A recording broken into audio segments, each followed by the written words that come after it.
next week, or we. Come on, man. What kind of question is that? Well, not a good game. Hey, Aaron Glenn, what kind of coaching performance is that? Hey, Aaron Glenn, what kind of quarterback performance is that?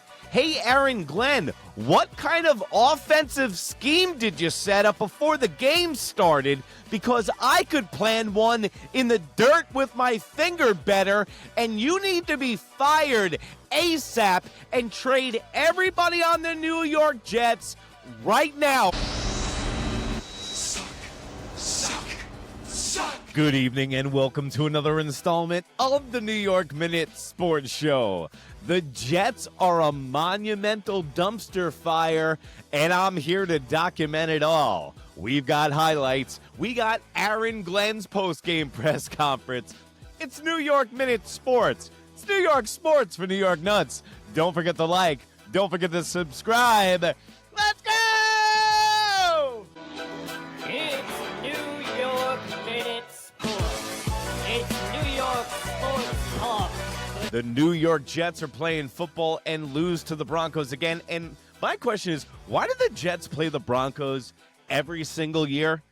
They've been playing the Broncos every single year since Vinny Testaverde lost to John Elway in Mile High. And the announcers really love to put a lot of relish on that hot dog when they go Mile High. It's just like when an announcer mentions of football players from Hawaii. We got the flying Hawaiian, the Rainbow Warrior. Whoa! Welcome to another installment of the New York Minute Sports Show. Thank you for joining me. I'm about this close from driving to Bellevue, checking myself in for the nice 30-day stay because I got the Yankees out of baseball, and now all I got is the New York Jets. Go out in public today, got 5 different people saying, "You're really going to wear that hat?" Yeah, I turned around to her and said, "You still going to wear that face, bitch?" Yep. Got in that kind of mood today because all I know is that I woke up and the Jets had 11 points. How the fuck do you score 11? The New York Jets are the only team to score 11 points in one football game with 3 home runs and 2-point conversions. The New York Jets are doing shit that is almost impossible to do. Like if you were trying to throw a game and trying to perform as poorly as possible, I don't think you could do what the New York Jets are doing right now.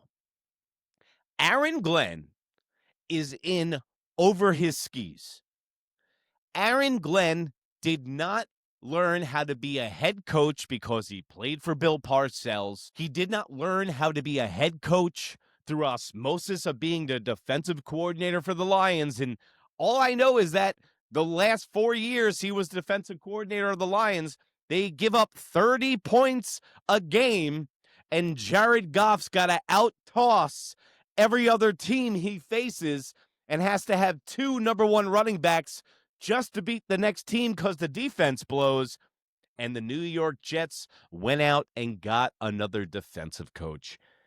When will the New York Jets actually fucking realize it's 2025? When you walked into this season knowing that Justin Fields can't throw the ball, Justin Fields was released by the Pittsburgh Steelers. They took our quarterback and infiltrated New York football with Russell Wilson and Justin Fields. That wasn't a good sign.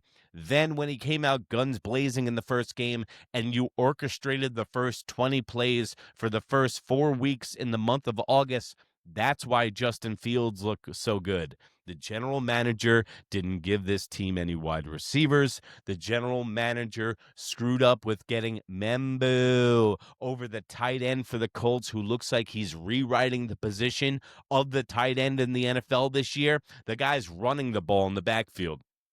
The New York Jets need to sell every single player right now. In fact, I found it necessary to message Garrett Wilson today and tell him, demand a trade tonight. I do not want to see this guy waste his career with the New York Jets.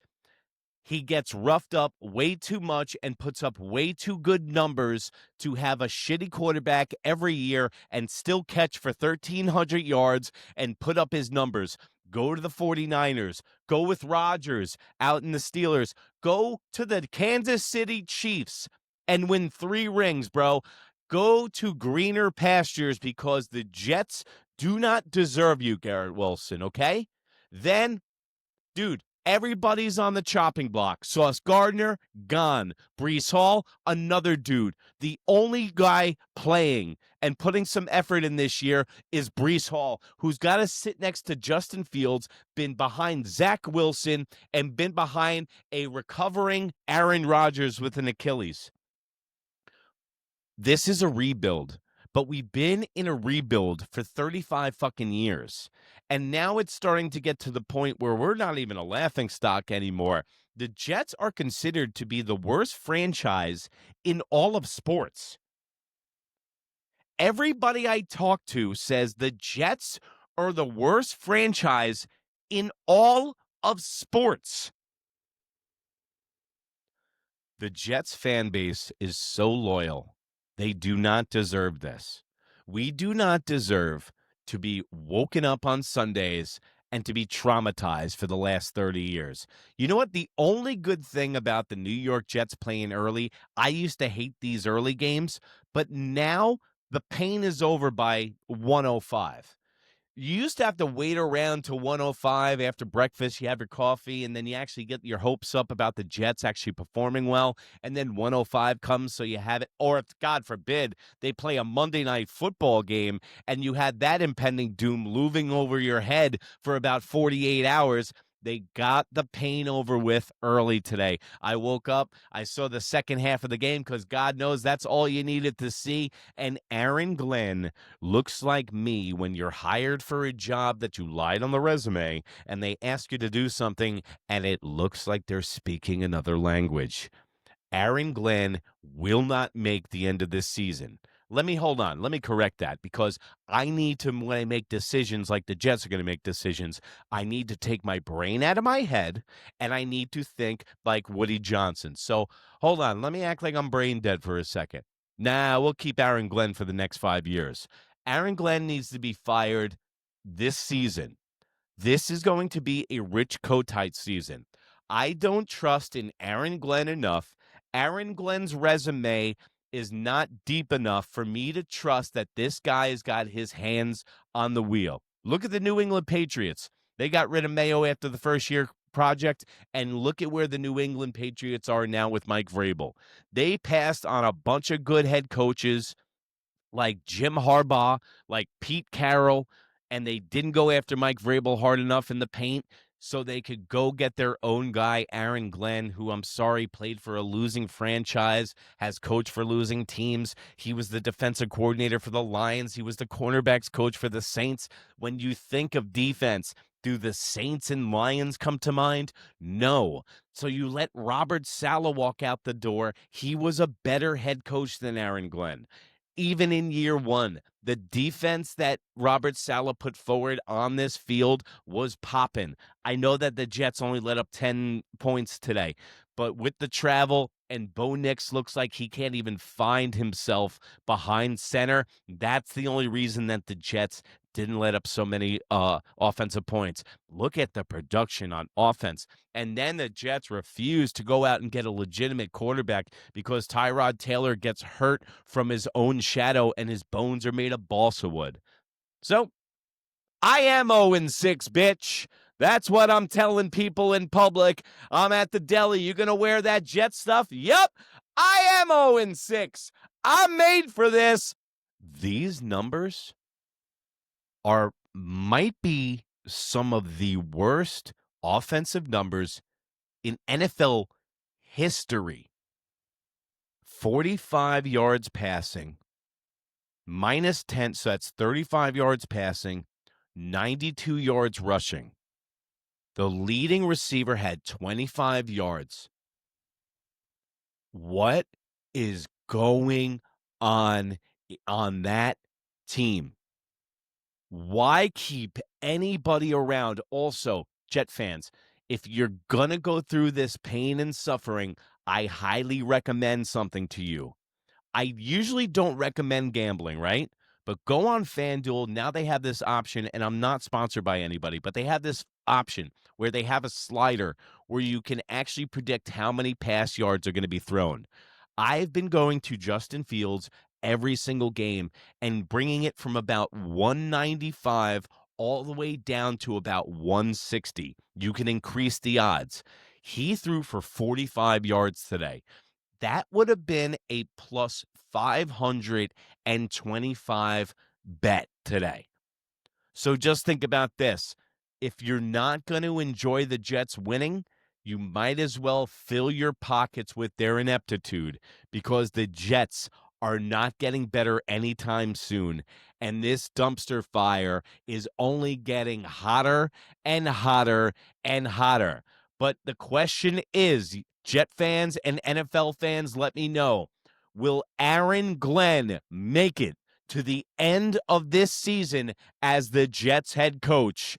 Now, let's go to Aaron Glenn's post-game press conference. Like this, and there are guys that have bad games. That doesn't mean you just bench them. Come on, you know better than that. Justin's numbers are not good for this game. No. Is he going to be your quarterback next week? Or will you... Come on, man. What kind of question is that? Not a good game. I mean, I think it's a fair. What kind of question is that? The question is when you throw for 45 yards and you ask, is Justin Fields still the quarterback on this team? And your head coach goes, what kind of question is that? Hey, Aaron Glenn, what kind of coaching performance is that? Hey, Aaron Glenn, what kind of quarterback performance is that? Hey, Aaron Glenn, what kind of offensive scheme did you set up before the game started? Because I could plan one in the dirt with my finger better, and you need to be fired ASAP and trade everybody on the New York Jets right now, Aaron Glenn. Get out of the way. Holy shit, this is ineptitude. So I knew we were getting the ball back, and I think it was like 3rd and 7 or 3rd and 8. And at that point, we didn't know if we got the first down or not, because I know one ref was saying yes, no, and was no. So once it got the 4th down, guys, I'm not about to sit there and try to get a play. Okay, this is the perfect example. I had to rewatch this about 11 times to sink in my brain hole. How does a guy like Aaron Glenn that says that he's going to instill defense and he's going to instill discipline and he's going to instill no penalties and high character guys on this team and all the bumper sticker bullshit talk, and then he comes out and this is how you end the first half of a football game? That alone shows that Aaron Glenn is way in over his head and that Aaron Glenn is inept as a NFL head coach. And these explanations, bro, are you drinking between the game and getting to this press conference? Because I don't know if you could put some alcohol in that tea in London, but dude, you're not even on the same planet as us. Off, and they will get the ball back. And I think they had a timeout left and give them a chance to kick a field goal. I think they had a timeout left. You shouldn't think, Aaron Glenn, when a head coach knows exactly what every play. You think Andy Reid thinks, or let me ask somebody, Andy Reid knows exactly what's going on with every single aspect of his team. What kind of question is that? What kind of head coach are you? Justin's numbers are not. All right, well, I'm done. Listen, I'm done spending bandwidth. I'm done spending time on this team. That's enough. We've broken it down. It's like kicking a corpse. It's like putting a Band-Aid on a dead body. And it's New York Minute Sports, folks. Don't forget to like. Don't forget to subscribe. It's New York Sports for New York Nuts. And remember, we'll be here next week breaking down the post game, breaking down the Jets game. We're going to be doing Knicks post games. We're going to have New York Sports wall-to-wall, guys. I'm going to have my hit pieces. Don't forget to check out the hit piece I put out on A-Rod and David Ortiz, the two biggest phonies in Major League Baseball. Also, they crashed my account with bots. Yes, they crashed my account with bots. I'll be covering it tomorrow on our New York Sports Show with Mike from Pudgy Boy Sports. And remember, if you can't be good, be bad, baby. Bye.